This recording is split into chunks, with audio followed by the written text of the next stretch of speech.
I worked as a night guard at an old crumbling mansion on the outskirts of town. Nothing much usually happened.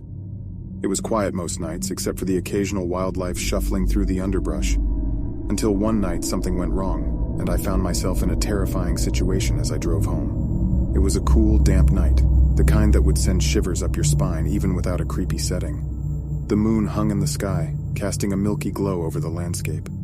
I said goodbye to my replacement guard, got into my car, and started my journey home. The drive was desolate, flanked by dense, foreboding woods on either side. The only source of light was my car's headlights, casting long, eerie shadows that danced along the edge of the forest. I kept my eyes on the road, trying to ignore the thickening silence in the car. Then, out of the corner of my eye, I saw something dart across the road. Startled, I swerved to avoid it, the wheels skidding on the wet surface.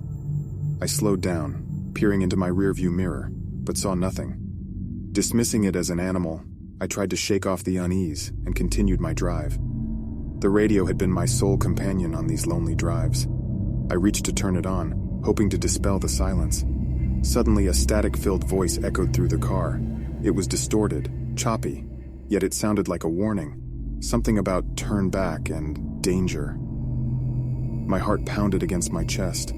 Fearing the worst, I tried to call the mansion, but my phone had lost all signal.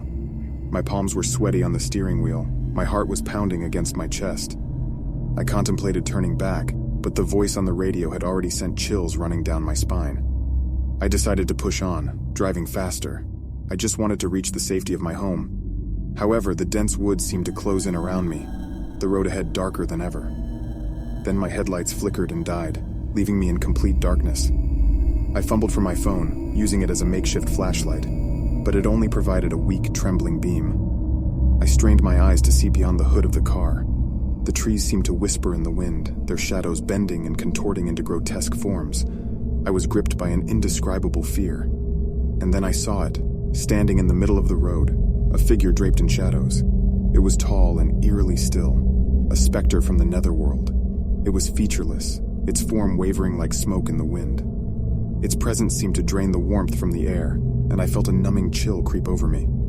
I was frozen with fear. My hands gripped the steering wheel as if my life depended on it. The figure moved towards me, its form expanding, as if it was absorbing the darkness. I felt a wave of terror wash over me, and I did the only thing I could. I slammed the car into reverse and sped away. The car bumped and rattled as I hurtled back down the road, leaving the specter behind. My headlights flickered back on, and I heard the static-filled voice on the radio again. This time, it was a sigh of relief. "You're safe." I drove until the mansion was back in sight, and I saw the comforting lights of civilization in the distance. I parked at the edge of the forest, shivering, and called my replacement guard. He came out, his face etched with concern. I told him what happened. He seemed skeptical, but agreed to stay with me until the morning. As we sat in my car, I looked back at the winding road I had just traveled down. The woods were silent, and the fear felt like a distant nightmare. From that day, I took a longer, safer route home. I never saw the spectral figure again, but I'll never forget that night. The night when the drive home became a journey through my deepest fears.